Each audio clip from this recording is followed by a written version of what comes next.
sini saya menemukan kasus yang agak rumit karena sekitar kurang lebih 1 bulan yang lalu di dalam video saya pernah mengupload unitnya itu Panther tipe high sporty dengan keluhan. Jadi ownernya itu mengeluhkan suara kasar yang terjadi pada mesin gitu teman-teman. Dan sebelum masuk ke bengkel saya atau ke perdana motor, hal itu juga sudah pernah terjadi dan juga sudah pernah dilakukan pembongkaran juga untuk di salah satu kota di sana gitu. Jadi dengan keluhan yang sama, berawal dari suara kasar teman-teman. Setelah datang ke bengkel, setelah saya lakukan pemeriksaan, ternyata itu baut gigi idle yang besar, gigi penghubung timing gear, timing idle-nya ya. Jadi bautnya itu patah. Kita lihat kondisinya teman-teman nih, untuk di bagian dari timing gearnya seperti ini. Ini bautnya keluar tuh. Oh, bautnya patah. Bautnya patah pula. Jadi untuk timing idle-nya atau timing gear itu kabur. Ini kondisinya begini. Sama saya pulang kemarin. Ya, jadi kita cek dulu nanti kondisinya seperti apa karena bautnya patah, baut tengahnya ini ya. Oke, kita kontrol dulu. Setelah kita lakukan perbaikan dengan pencabutan baut yang patah dan terus dilakukan penggantian baut dengan baut yang baru. Setelah itu kita ganti kembali untuk timing idle-nya, kita ganti set karena memang terjadi kerusakan di bagian timing idle-nya itu guys. Jadi udah parah banget. Sehingga suaranya itu kan kasar banget. Nah, setelah selesai pekerjaan dipakai kembali ke owner, kurang lebih sama 1 bulan kemudian itu suaranya timbul lagi guys. Jadi suaranya itu kasar, jadi suaranya tidak lazim lah, kasar banget. Akhirnya owner membawa kembali ke unit ke bengkel. Dengan kondisi mesin kacar, saya sudah bisa tebak kalau suaranya itu dihasilkan dari timing gear atau bagian gear jadi idle-nya ya, karena suaranya itu sama persis dengan sebelum ini gitu ya. Jadi sebelum rusak, waktu pertama datang ke bengkel suaranya seperti itu, dan setelah rusak, setelah kita lakukan perbaikan dan kembali lagi, suaranya pun sama seperti itu teman-teman. Setelah itu kita bongkar lagi dan ternyata bautnya itu patah lagi guys. Jadi baut ini sudah 3 kali bermasalah. Yang pertama itu bautnya dol dan masuk ke bengkel saya, bautnya patah. Setelah kita perbaikin ternyata bautnya patah lagi guys. Jadi 3 kali baut ini bermasalah. Sampai akhirnya kita bongkar dan kita lakukan pemeriksaan lebih detail, lebih teliti. Alhamdulillah di sini kita lihat kondisinya dulu, baut yang patahnya nih. Kita lihat di videonya. Oke. Nih luar biasa untuk patah yang kedua ini.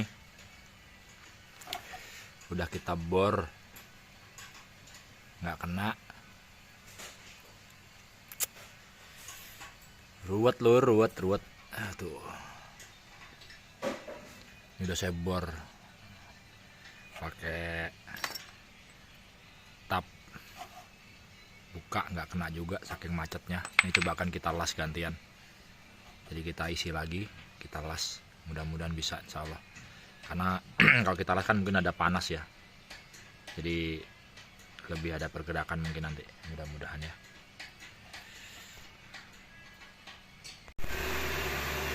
Dengan perjuangan guys, bolak-balik bang, masih panas.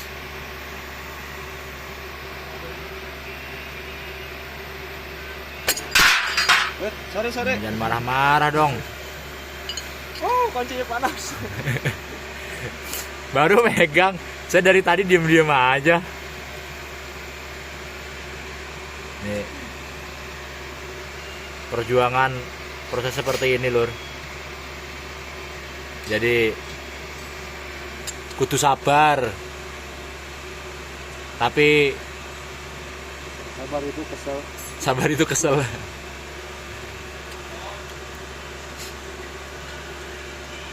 Tapi ingatlah, manusia yang paling bahagia itu seorang mekanik. Karena setiap hari menghadapi masalah, tapi masih bisa untuk tersenyum cerah. Full 1 hari ngerjain bot 1. Alhamdulillah. Setiap usaha tidak akan mengkhianati hasilnya, guys. Mantap. Ini kali kedua putus. Masih panjang ternyata. Tok. Nih. Ini waktu kemarin datang ke bengkel patah juga segini. Ini patahnya segini. Terus dengan kondisi yang sama patah. Udah dicabut, ganti baut, patah lagi, guys. Tuh. Sama lagi patahnya ujungnya tuh. Tuh, panjangnya sama. Kan ngeselin ini, ada apa ini? Perjuangan. Alhamdulillah untuk proses pencabutan sudah selesai, udah kena. Tadi sempat kita coba tap menggunakan tap kiri, ternyata tidak berhasil. Dan ini kita teruskan tadi menggunakan las. Kita cabut menggunakan las, alhamdulillah berhasil. Alhamdulillah bot sudah bisa terbuka. Dan ternyata setelah kita pelajari dengan lebih teliti masalahnya kenapa, karena ini penyakit kondisi seperti itu tidak lazim ya, dan ini baru pertama kali saya temukan juga. Jarang banget padahal kondisi bisa mematahkan baut ya dari timing idle-nya.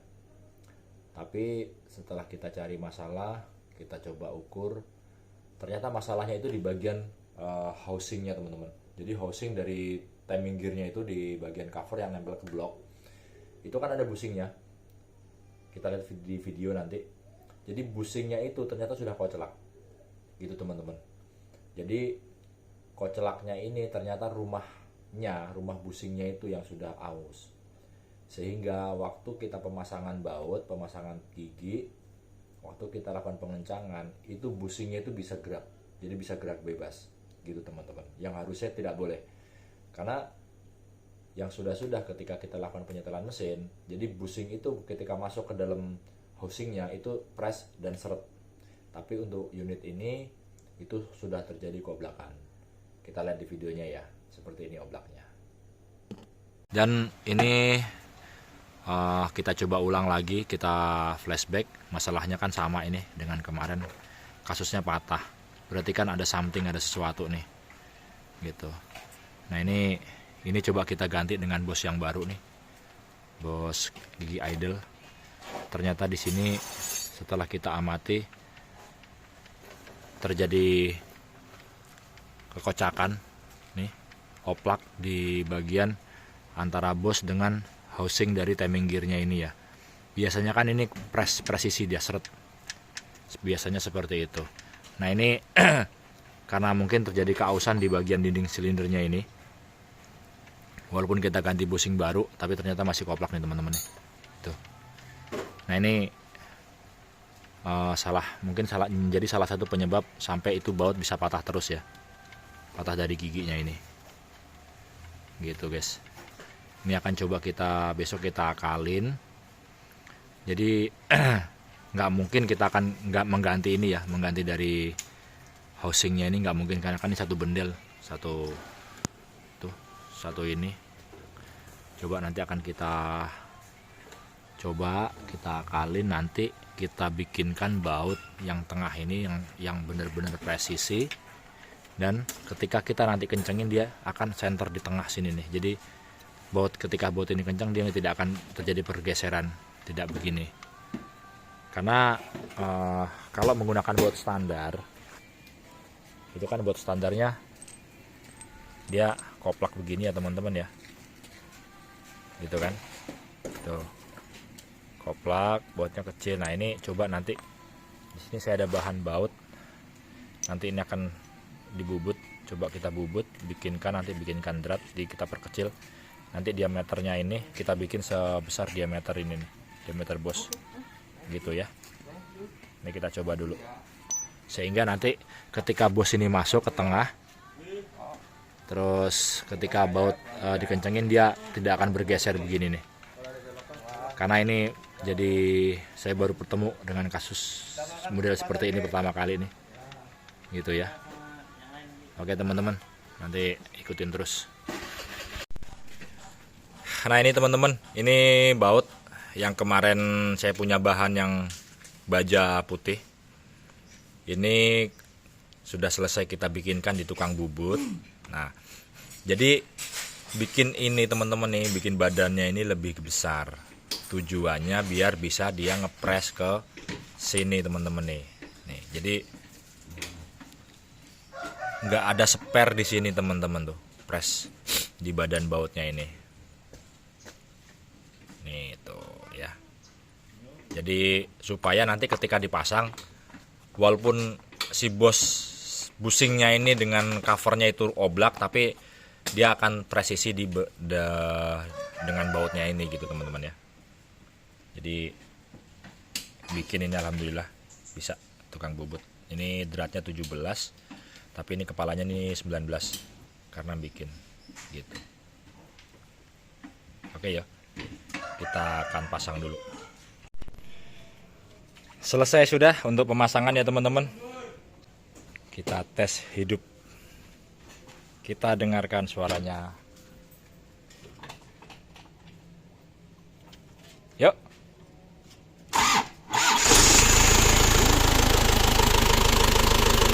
Alhamdulillah teman-teman, suara halus.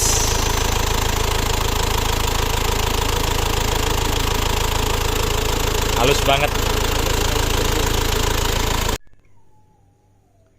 Alhamdulillah teman-teman. Jadi setelah kita lakukan untuk perbaikan, kita bikinkan baut.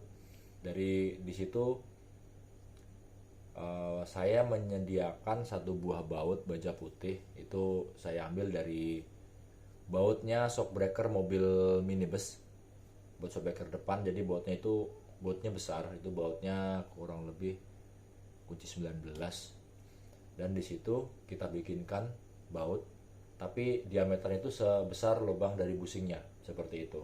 Jadi setelah dibubut, kita senai ulang, kita bikinkan drat ulang dengan tujuan bautnya itu yang pertama lebih kuat karena baut asli, baut baja putih. Dan yang kedua, diameter dari baut tersebut itu bisa sama dengan bagian dari as busingnya itu, karena dia harus benar-benar sepas press teman-teman. Sebenarnya kalau kondisi baut standar itu dia oblak, tidak spare, tapi berhubung dari rumah housingnya bus tadi yang sudah aus, jadi kita harus membuat gimana caranya si busing dia ketika kita lakukan pengencangan itu dia tidak bergerak, gitu teman-teman ya. Jadi kalau kita mengganti untuk dari timing housing timing gear itu kan pasti membutuhkan biaya yang lumayan. Itu saya coba kemarin cari-cari di online, kurang lebih sekitar 1,5 juta copotan. Dan untuk pemasangannya ini yang repot. Jadi untuk masangnya kita harus lakukan untuk bongkar mesin. Jadi mesin kita angkat, setelah kita angkat kita turunkan, kita untuk bisa lakukan untuk pelepasan dari bagian housing timing gearnya tadi teman-teman, gitu. Jadi dari beberapa pertimbangan inilah yang memaksa kita untuk mengakali ya. Jadi gimana caranya kita akali dengan budget yang kita bisa tekan dengan minimum, tapi dengan hasil yang maksimal gitu. Jadi untuk baut baja putih ini sepertinya insya Allah lebih kuat sih teman-teman ya dibanding baja yang hitam. Ya mungkin sedikit share berbagi pengalaman ini bagi teman-teman yang terjadi kasus yang sama seperti ini yang pernah saya tanganin ini. Ya, mudah-mudahan informasi ini bisa bermanfaat ya teman-teman ya. Tetap semangat untuk teman-teman, dan terima kasih yang sudah selalu mendukung channel saya. Salam Kuku Hitam.